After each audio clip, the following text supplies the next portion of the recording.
Muito bem, nós vamos iniciar com o jogo Palmeiras e Flamengo, jogo importante dessa rodada, né? E com uma situação de área penal, onde nós vamos primeiramente analisar, escutando o áudio tanto do VAR quanto dos árbitros de campo, e aí tanto eu quanto o Péricles vamos analisar a ação e explicar detalhes sobre ela, tá bom? Então vamos lá? Sem falta! Nada, sem falta! Ataque! Legal. Não, vai jogar, vai jogar! Vai Esperou jogar! o contrato e caiu, tá? Vai jogar! Aguarde, checando. Canto lá, canto lá! Canto, Não, deixa eu espera ver, o contato, momento. não tem que ter Esse contato mínimo Pode ir. e ele Deixa eu se ver se é um joga. contato Pode tirar no lateralizado e se tem impacto. Contato Vamos- mínimo. Não, retarda, vamos Emerson, ver não. FM. Você retarda o movimento. Não, Deixa eu ver a não, não é corrida impacto do suficiente. atacante agora. Aguarde, Tava Ramon, na próxima aguarde. Qual que é o seu conceito, Ramon? Pra mim não tem impacto nas costas dele, ok? Tem o contato e não tem impacto pra derrubar ele. Ele segura a passada e se joga. Velocidade normal, por favor. O impacto é mínimo. É meio ombro, meio lateralizado o contato, Concordo ele com o vem... campo, ele sente o contato, ele cai. Ok, tudo checado, pode seguir, Ramon, é o que você viu no campo, ok? Ok, obrigado, Contato Tosca. mínimo. Aqui a gente já começa a construir, identificar alguns fatores importantes. O primeiro, o posicionamento do árbitro, né? A gente vê o árbitro bem posicionado para essa ação. Nós vemos que ele toma uma postura de estar próximo da entrada da área, né? E ele verbaliza a ação como sendo uma ação de um contato mínimo. Ele usa até essa expressão: existe um contato mínimo em que o jogador atacante valoriza a jogada. Tá? Realmente o que a gente precisa estabelecer aqui é o ponto de contato. Vou até pedir para o Juliano pôr no detalhe do replay, Juliano, para a gente já ir direto ver o ponto de contato, né? Que é muito importante esse detalhe. É o ponto de contato entre o defensor e o atacante. Tá? Se puder voltar um pouquinho, Juliano, antes desse ponto de contato, a gente percebe como eles se aproximam da jogada. A partir desse momento, nós reparamos o que aqui? Que a bola está em disputa, mas que o jogador atacante ele tem uma vantagem pela distância. E que o defensor está pela parte de trás da jogada, né? Então, o atacante, nós vemos que ele tenta proteger a bola colocando o corpo na frente, né? Então, o que acontece nesse momento? Dá para seguir?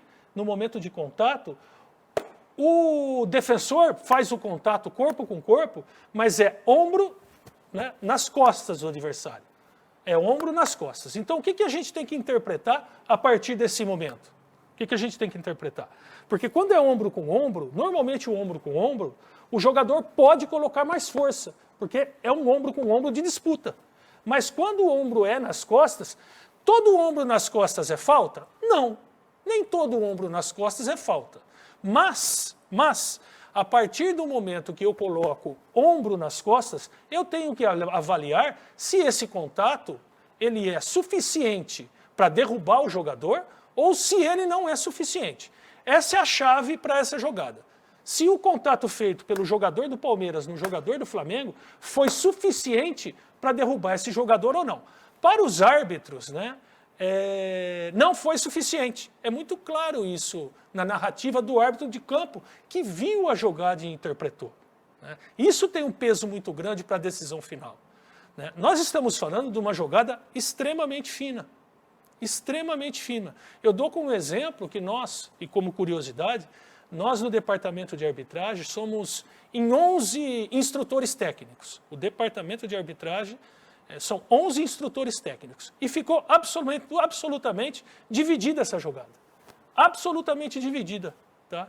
Então, assim, isso demonstra o grau de dificuldade que ela é.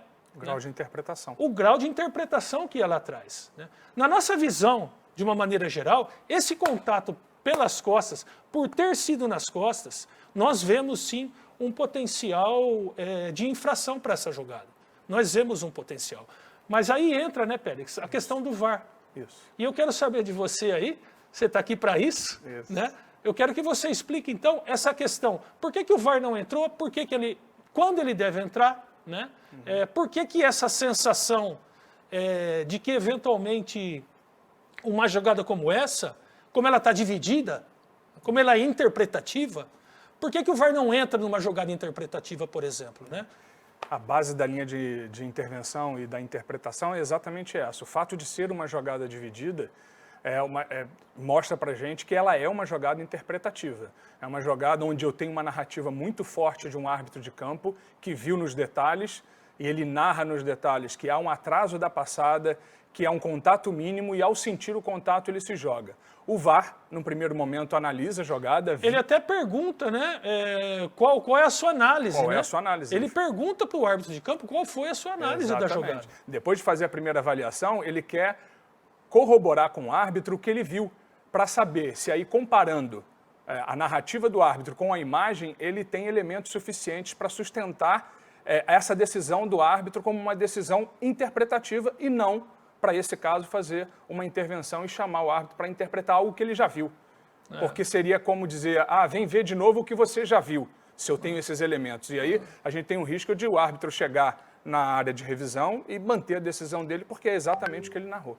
O que a gente não quer, na verdade, o que o protocolo VAR estabelece é que precisa-se de um erro claro para que haja uma revisão VAR.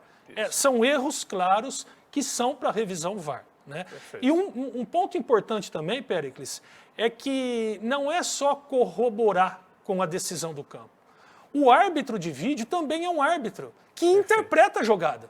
E nesse caso? E nesse caso, o árbitro de vídeo também entendeu que esse contato não era um contato suficiente para poder se transformar numa revisão. Perfeito. Né? Exatamente isso. Ao final da narrativa do árbitro e da interpretação dele, VAR, ele chega à conclusão que esse é um lance que tem que se entender a marcação do campo e ficar com a marcação do campo como ela foi interpretada no campo de jogo.